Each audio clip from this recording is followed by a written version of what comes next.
Have you checked the children? Your little mad sometimes. Hi, I'm Chucky. Wanna play? Sometimes that is better. You're gonna need a bigger boat. Hi everybody, welcome back to the Horror Show. I'm Marcia Parker. And I'm Jaime Fuego, and once again we are catching up on a lot of stuff from September and October when we hit our busiest period of the year, essentially.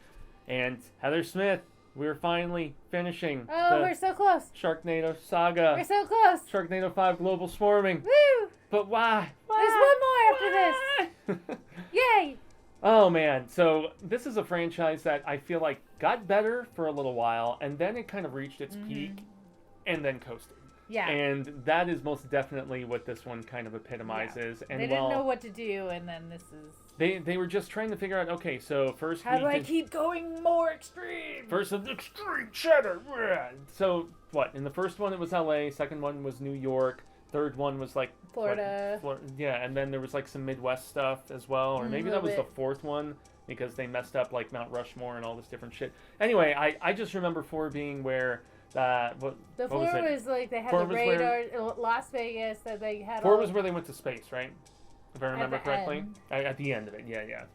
And there was... And then they came back, and... and Jaleel White? And Was it Urkel? Jaleel White? Was he in that?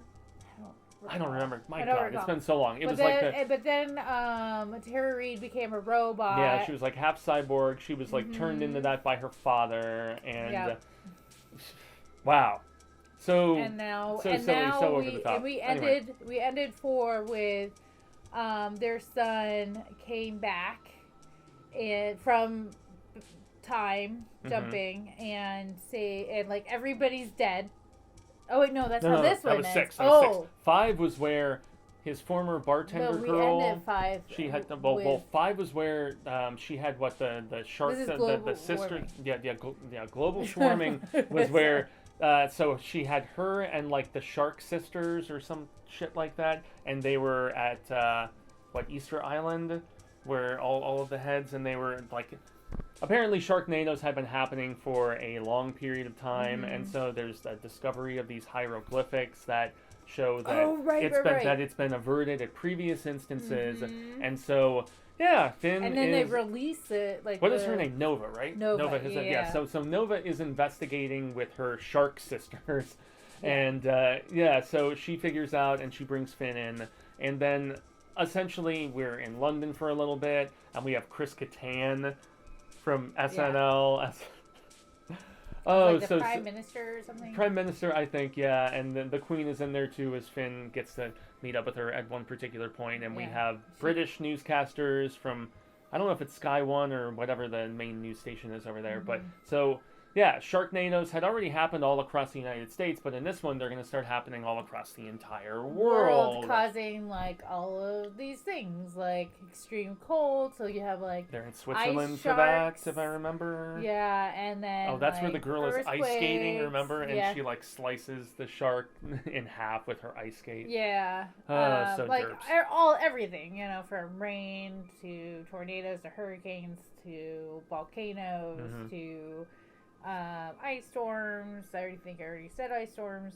All of it, like in different parts, and they're like it's going for broke. And and they also can like teleport through using the Sharknadoes. And that's how they go from like Switzerland to Egypt to Brazil to all these different places. It's just. And the key is that the son. What is the youngest son's name? I forget. It's another like kind of fish sort of name.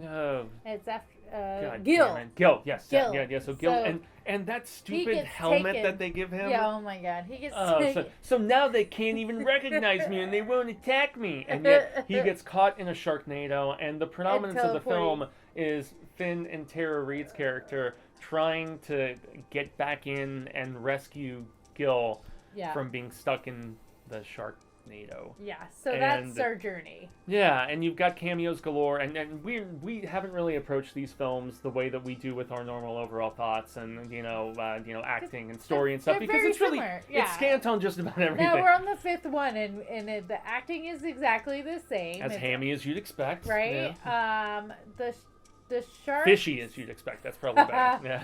The Sharknados are actually getting less and less, and like they're pretty like standard. I feel like they have like a button. They're like Sharknado, right? Yeah, the kills of the sharks were much more inventive, I think, in some of the earlier entries, and now it's just like, oh, sharks just often just fall on people and smush them. Yep. That's about it. Yeah, or just like, ooh, now you're eaten, because that's what happens. And yet the cameos are as ad nauseum as ever, where they run over Bret Michaels in London, and yet he's on the front of the vehicle, and then he starts singing and playing, and he's like, yeah, this is my kind of thing, or what? It's ridiculous. My God, why? Why? Yeah, it's like they kept writing these movies just for the cameos. Yeah. Like, it was fun for the first couple, but now it's getting ridiculous. Yeah, it's overkill. It's a much more plentifully inhabited pool. I in will regard. say this is like, I did enjoy watching this one with Alex, my son. He is just into them. He's like, yay, get the sharks. So I mean, he's almost 4, so you imagine it's fun for him because it's not too gory. Not at all. I would say the earlier entries, like I was just mentioning, were gorier. You know, in a lot of ways. So you know, he gets, 1 and 2 especially. Yeah, and it's something you have to sit and watch. He'll like run around and do things, and then he'll be like, "Get the sharks," you know. And so it is a fun movie to watch with him, and I can like, okay, well, I can watch this with him around, and that's nice. Do you listen to Baby Shark before or afterwards? Or is that just... No, we don't. Yeah. My youngest is just discovered Baby Shark, so we can relive that again. Yay! But yeah, no, it is fun to watch. It is fun, still fun to watch with the boys, and I do like the cheesy sci-fi movies, but yeah, this is starting to get. It's getting a little slim here at the end of the franchise, so I'm interested to see how the next one goes. Yeah. More of the same, obviously, as we've kind of said. I mean, you still have that. So was this the one where they finally changed up the intro music, or was it the final one? I can't say that I recall because, you know, don't want to get caught in Sharknado, dun, dun, dun, dun, dun, and it's very kind of Ramonesy. That's all I know. Yeah. Those are the words, Sharknado. Yeah, exactly. Dude from 90210, he's pretty much, okay, no, you know.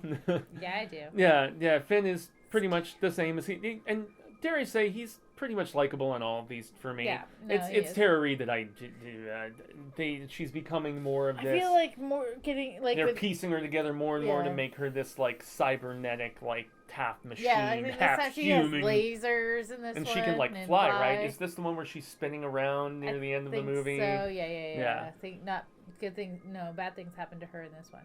Oh yeah, that's right. Because in the beginning of the next one, which we'll get into, there's different incarnations of her and everything, and so yeah, what left if you've been all across the United States, if you've gone global, if you've gone to space, what is there left to do, guys? Time travel. Let's do the time warp again. So let's finish this up, and then we will start anew with the next one.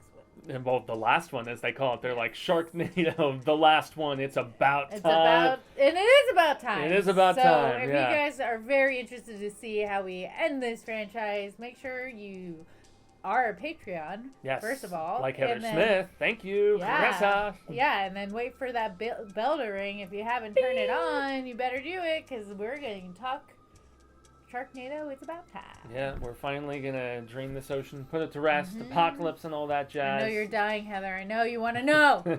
How do we feel about the franchise? And then we can shift on to Children of the Corn and whatever cheesy franchise you want to torment us with. But I love you. Yes, as do I. Much love. We appreciate you keeping us on our toes. And if you see this on the YouTube channel, if it swims over there at some particular point, like, share, subscribe. And if you want to become a patron, lots of information. Tell us what to do, reviews, commentaries, boogie boxes, all that rat status stuff. But until next time, Freight fans, I've been Jaime Fuego. And I'm Marcia Parker. And until the next Sharknado, remember, stay scared.